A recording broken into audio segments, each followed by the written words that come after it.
नमस्ते।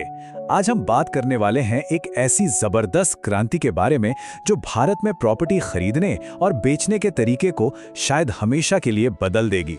जरा सोचिए, अगर किसी बड़ी इमारत में हिस्सेदारी खरीदना उतना ही आसान हो जाए जितना कि ऑनलाइन कुछ ऑर्डर करना। वो सारी पुरानी बाधाएं अब टूट रही हैं और ये सब एक नई टेक्नोलॉजी की वजह से मुमकिन हो रहा है।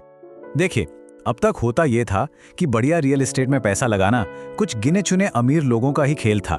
बहुत सारा पैसा, लंबे चौड़े कागजी काम और पारदर्शिता की कमी, इन सब ने आम निवेशक के लिए दरवाजे लगभग बंद ही कर रखे थे। पर अब टेक्नोलॉजी उन दरवाजों को खोल रही है। एक ऐसा रास्ता बन रहा है जहां निवेश डिजिटल है, तेज है और सबसे बड़ी बात, हर किसी की पहुंच में आ सकता है। तो जरा सोच कर देखिए, क्या ये मुमकिन है कि कोई भी मुंबई के किसी शानदार ऑफिस टावर या दिल्ली के एक बड़े शॉपिंग मॉल का एक छोटा सा हिस्सा खरीद सके? सुनने में तो ये किसी सपने जैसा लगता है ना, पर असल में यही रियल एस्टेट टोकनाइजेशन का सबसे बड़ा वादा है।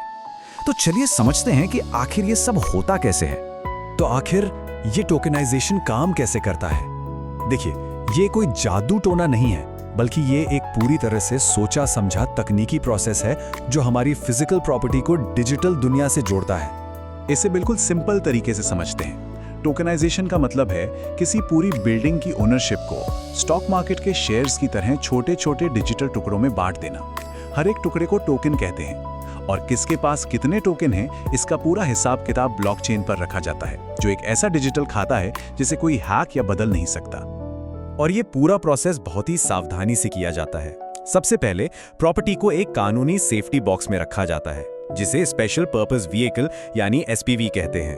फिर एक्सपर्ट्स उसकी कीमत तय करते हैं और ये डिसाइड करते हैं कि कितने डिजिटल टोकन बनेंगे और हर एक की कीमत क्या होगी। इसके बाद सभी इन्वेस्टर्स की पूरी जांच पड़ताल होती है, जिसे केवाईसी और एएमएल कहते हैं, ताकि सब कुछ नियमों के हिसाब से हो।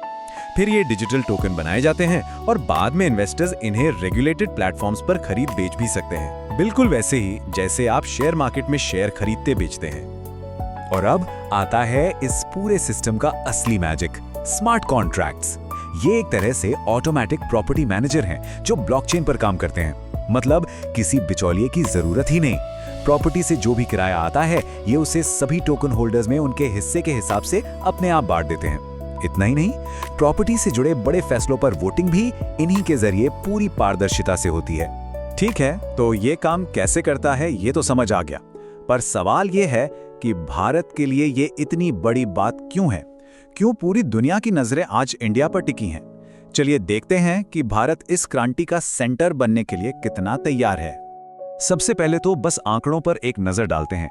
अनुमान है कि 2030 तक भारत का रियल एस्टेट मार्केट $1 ट्रिलियन का हो जाएगा। सोचिए, इतना बड़ा मार्केट जिसमें अब तक सिर्फ बड़े बड़े प्लेयर्स ही खेल पाते थे, अब टेक्नोलॉजी की वजह से सबके लिए खोल रहा है। और देखिए, इसमें दिलचस्पी कौन कौन दिखा रहा है।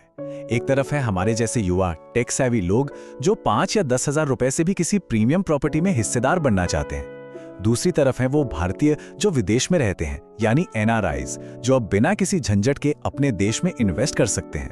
और सिर्फ छोटे निवेशक ही नहीं, बड़े बड़े इंस्टीट्यूशनल इन्वेस्टर्स और डेवलपर्स भी पैसा जुटाने के इस नए तरीके को बहुत ध्यान से देख रहे हैं। और सच कहूं तो इंडिया में इस बदलाव के लिए एकदम परफेक्ट माहौल बना हुआ है। सरकार खुद लैंड रिकॉर्ड्स को डिजिटल कर रही है, जिससे धोखाधड़ी कम हो। लोग अब ट्रांसपेरेंट इन्वेस्टमेंट चाहते हैं और हमारी यंग जनरेशन तो पहले से ही फिनटेक एप्स की दीवानी है।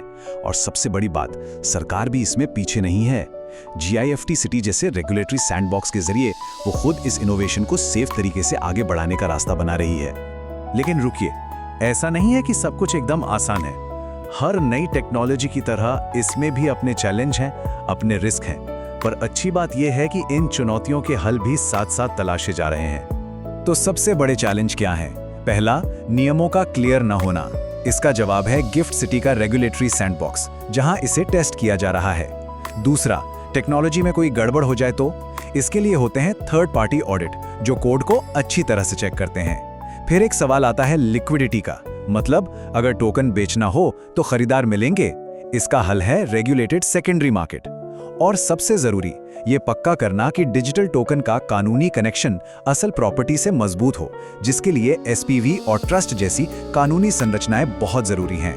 और इस पूरे मामले में सबसे बड़ा और जरूरी काम कर रही है IFSCA, ये वो संस्था है जो गिफ्ट सिटी के अंदर एक कंट्रोल्ड माहौल में इसके लिए नियम कानून बना रही है। ये एक बहुत ही पॉजिटिव साइन है। मतलब इंडिया इस टेक्नोलॉजी को अपनाने के लिए जल्दबाजी नहीं, बल्कि एक सोचा समझा और सुरक्षित रास्ता बना रहा है। तो इन सब बातों का मतलब क्या है? हम कहाँ जा रहे हैं? असल में हम प्रॉपर्टी ओनरशिप और इन्वेस्टमेंट के एक बिल्कुल नए दौर की शुरुआत में खड़े हैं। चलिए एक बार फिर से इसके सबसे बड़े फायदों पर नजर डालते हैं। पहला, ये बड़े बड़े एसेट्स को हर किसी की पहुंच में लाता है। दूसरा, प्रॉपर्टी जिसे बेचना अक्सर एक सरदर्द होता है, उसे शेयर्स की तरह आसानी से खरीदने बेचने लायक बना देता है। तीसरा, ब्लॉकचेन की वजह से हर चीज का एक पक्का और पारदर्शी रिकॉर्ड होता है। और चौथा, स्मार्ट कॉन्ट्रैक्ट्स की बदौलत पूरी प्रक्रिया ऑटोमेटिक, तेज और सस्ती हो जाती है। और ये एक बात इस पूरी क्रांति को सही मायने में समझाती है। ये टेक्नोलॉजी उन मार्केट्स के दरवाजे सबके लिए खोल रही है जहां पहले सिर्फ कुछ गिने चुने लोग ही जा सकते थे। ये है असली डेमोक्रेटाइजेशन ऑफ इन्वेस्टमेंट। तो आखिर में एक बड़ा सवाल सोचना बनता है, क्या हम जिस रियल एस्टेट को आज जानते हैं ये उसका अंत है, या ये एक बिल्कुल नए भविष्य की बस एक शुरुआत है जहां प्रॉपर्टी की ओनरशिप का मतलब ही कुछ और होगा? जवाब तो खैर वक्त ही देगा, लेकिन एक बात तो पक्की है, खेल के नियम हमेशा के लिए बदल रहे हैं।